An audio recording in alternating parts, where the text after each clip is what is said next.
Atenção, este vídeo tem spoilers. Um dos grandes lançamentos da Disney este ano foi o recente Jungle Cruise, dirigido por Jaume Collet Serra. Nele vemos um trio de exploradores numa expedição na Amazônia em busca de uma árvore lendária com poderes mágicos. E eu gostei do filme. É um estilo de aventura que eu não via há algum tempo, vinda da tradição de revistas pulp e de obras como O Tesouro de Sierra Madre e Indiana Jones. Mas no meio de toda a ação e comédia, teve uma cena que me chamou a atenção. Nela vemos o McGregor, interpretado por Jack Whitehall, ter uma conversa mais vulnerável com o Frank, interpretado pelo Dwayne Johnson. E ao falar de seu passado, o McGregor revela que ele foi rejeitado pela família por ser gay. Sim, essa é uma cena de um filme da Disney em que um personagem sai do armário. Algo que a comunidade LGBTQIA+, queria ver há muito tempo. Só que por melhor que tenha sido a intenção da Disney, a forma como eles desenvolveram esse personagem me deixou bem dividido. Por um lado, a revelação do McGregor tem certa sensibilidade e até me remete à trágica história de vida do grande escritor Oscar Wilde. Mas infelizmente, essas nuances mais poéticas se perdem em meio a uma série de escolhas de roteiro muito questionáveis. E antes de explicar o porquê de eu ter achado isso, é importante ressaltar: eu, Max, sou um homem cisgênero e heterossexual, então é claro que a minha perspectiva é influenciada por uma série de vieses. Justamente por isso eu quis ler as opiniões de pessoas que são da comunidade LGBTQIA+, sobre esse aspecto de Jungle Cruise, o que desenvolveu ainda mais o meu olhar crítico sobre o filme. Então, se você quiser ler o que essas vozes dessa comunidade têm a dizer sobre o tema, é só olhar os links que eu vou deixar aqui embaixo na descrição do vídeo. Algumas das perspectivas que eu vou trazer hoje vieram desses artigos, então são leituras que valem muito a pena. Tendo dito isso, vamos lá falar de Jungle Cruise, de personagens gays e de Oscar Wilde. Quando o assunto é ter personagens abertamente gays, o histórico recente da Disney tem sido nada impressionante. Ao longo dos últimos anos, o estúdio anunciou que alguns de seus filmes teriam essa representatividade para depois entregar meras migalhas. Quando eles disseram que o remake de A Bela e a Fera teria um momento homoafetivo entre dois personagens, eles só mostraram o LeFou dançando com outro homem durante menos de um segundo. Em Star Wars: A Ascensão Skywalker disseram que teria um beijo gay, mas ele também aconteceu num piscar de olhos.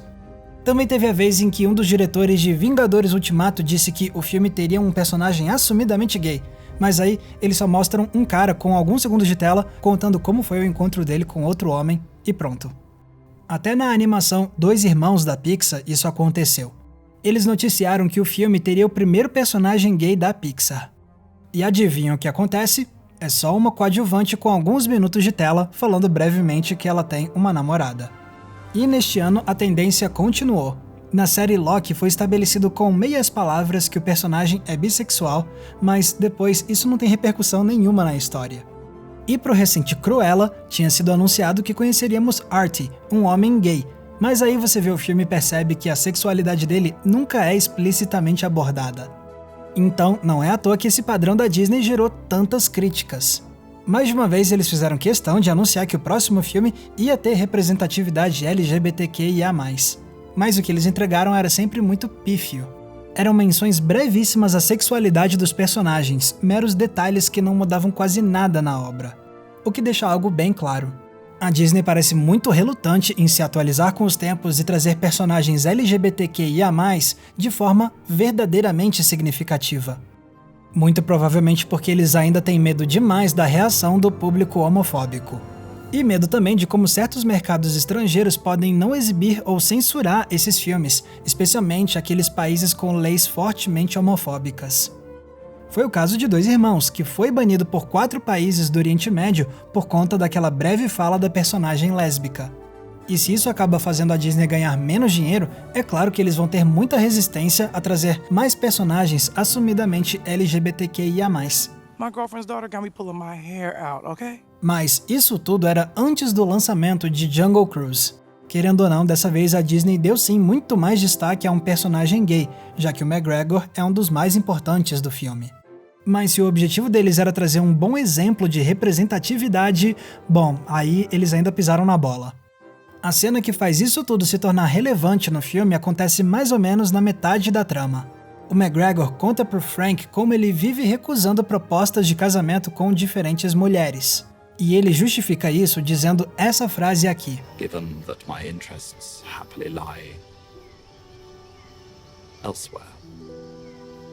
Existem certos elementos que fazem essa cena ser um passo adiante para Disney em termos de representatividade.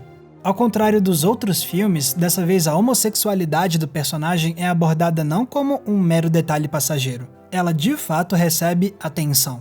O filme para tudo para revelar esse lado do McGregor. E é um lado que nos faz entender melhor o personagem. A gente entende o passado dele e, principalmente, como isso explica a lealdade do McGregor à irmã, apesar de toda a relutância dele em participar da aventura. Sem contar que essa revelação também nos revela mais camadas do Frank e da Lily. Afinal, fica claro como os dois vão na contramão dos outros e dão apoio ao McGregor. Well, to elsewhere. E agora que o McGregor estabeleceu uma conexão mais forte com o Frank, a dinâmica deles pode evoluir. Depois da revelação, o McGregor passa a ser muito mais proativo na aventura, justamente por ver que ele não precisa se sentir desajustado com seus colegas. Então, num primeiro momento, minha perspectiva sobre como escreveram o McGregor era relativamente positiva. Mas depois que eu li a opinião de pessoas da comunidade LGBTQIA+, sobre esse personagem, eu vi quantas falhas tem nessa tentativa de representatividade. Muitas dessas pessoas, por exemplo, apontaram a forma como usam a estereotipação feminina do McGregor para fins cômicos. Mais de uma vez, o fato do McGregor ser vaidoso e delicado é usado pra gente rir dele. Na primeira metade do filme, ele parece ser um incômodo e um tolo porque ele tem essas atitudes tradicionalmente associadas às mulheres. Só que depois, quanto mais proativo e herói o McGregor se torna na história, mais ele vai perdendo esses traços. Mais másculo, entre aspas, ele vai agindo. Então é como conclui o Caio Colette em seu artigo pro Omelete. McGregor é uma pessoa de valor, nos diz Jungle Cruise, mas só se prova como tal quando deixa suas frescuras de lado, quando abre mão de parte de sua feminilidade. E beleza, eu falei agora há pouco que a sexualidade do McGregor não é um detalhe passageiro, que o longa de fato para tudo para falar sobre isso. Mas os comentários que eu li em seguida me fizeram ver outro detalhe. Depois que o McGregor se assume, o filme não volta mais nesse assunto. A homossexualidade do McGregor é praticamente esquecida. E isso emperra muito o desenvolvimento dramático do McGregor, fazendo a história particular dele ficar muito mais apagada.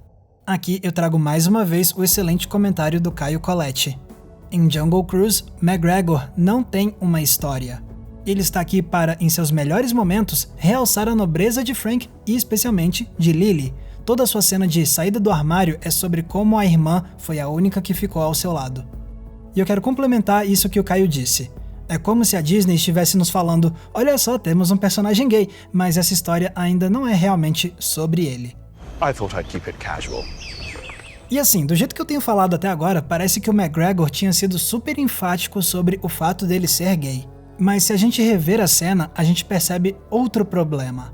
Ela é propositalmente vaga sobre a sexualidade do personagem. Given that my interests happily lie elsewhere. Beleza, é compreensível que ele não tenha usado a palavra gay para se descrever. Afinal, esse termo ainda não era associado à homossexualidade no início do século XX, que é quando se passa a história. Mas é como aponta a Kayla Hale Stern em seu artigo para The Mary Sue. A Disney tinha outras opções para escrever esse diálogo, por exemplo, fazer o McGregor dizer que ele se interessa por homens em vez de mulheres. Pronto, simples assim, direto ao ponto e sem ambiguidade. Mas ao invés disso, o diálogo é escrito com essas meias palavras, o que deixa a cena vaga o suficiente para passar quase despercebida por uma parte importante do público de Jungle Cruise: as crianças. A Kayla Hale Stern também fala disso no artigo dela. É como se a Disney ainda tivesse muito medo de deixar o público infantil ver um personagem gay falar abertamente sobre a sua orientação sexual. O que é uma pena, já que essa teria sido uma ótima oportunidade para normalizar aos olhos das crianças a existência da comunidade LGBTQIA+. Elsewhere. Elsewhere. Mas, ao mesmo tempo, o fato desse diálogo ser vago tem sim um lado que me parece tocante e até mesmo meio poético. especialmente por ele me remeter ao célebre escritor britânico Oscar Wilde, que viveu alguns anos antes da história que vemos em Jungle Cruise.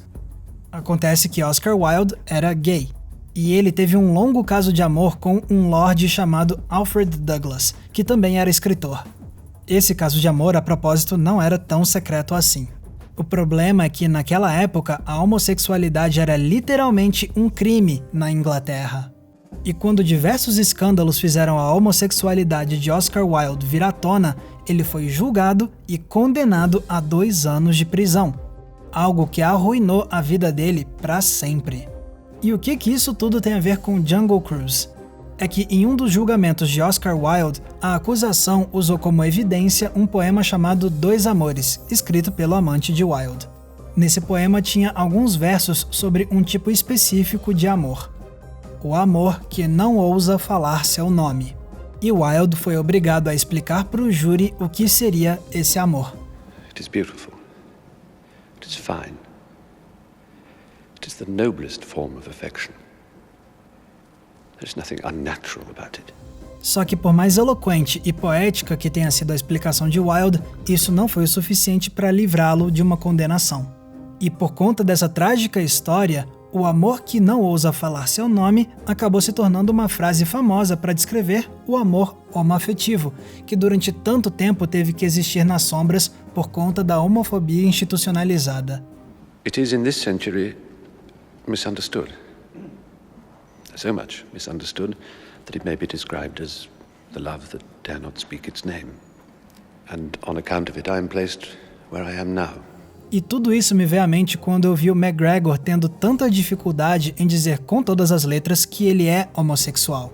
Esse é um homem britânico e gay que cresceu na mesma Inglaterra que, somente alguns anos antes, tinha condenado Oscar Wilde por ser gay. O McGregor sabe que ele pode ser não só rejeitado, mas também condenado à prisão. Então, não é à toa que ele literalmente não ousa dizer o nome do amor que ele sente. Sob essa perspectiva, as meias palavras do McGregor fazem o passado dele parecer ainda mais trágico. Mas, veja bem, eu não tô dizendo que isso é suficiente para passar pano para como escreveram o McGregor. Porque o filme podia perfeitamente ter mantido essa cena em que ele usa meias palavras e depois desenvolver essa linha narrativa ainda mais. Por exemplo, mostrando um momento mais tarde em que ele supera o medo e fala explicitamente sobre a sua sexualidade. Seria uma forma de aprimorar o arco dramático dele e de realmente valorizar esse aspecto do personagem. Mas ao invés disso, o filme prefere tocar no assunto uma vez de forma vaga e depois fingir que ele não existe mais.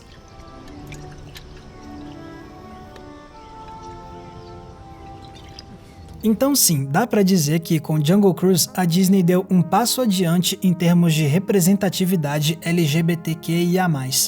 O problema é que esse é um passo dado com tanta hesitação que eles acabaram cambaleando e tombando no chão. O que é uma pena. Não só porque o restante do filme é sim muito divertido e bem executado, mas também porque eles perderam uma grande chance de normalizar ainda mais a representatividade de pessoas gays em um filme de enorme alcance. Beleza, a Disney pode ter tido a melhor das intenções ao nos apresentar o McGregor. Mas caso o estúdio queira celebrar a comunidade LGBTQIA+, como eles tanto falam, eles precisam deixar esses personagens ganharem histórias com um desenvolvimento dramático melhor. Quem sabe assim a Disney perca o medo e finalmente deixe esse amor ter a ousadia de dizer o seu nome para o mundo inteiro ouvir.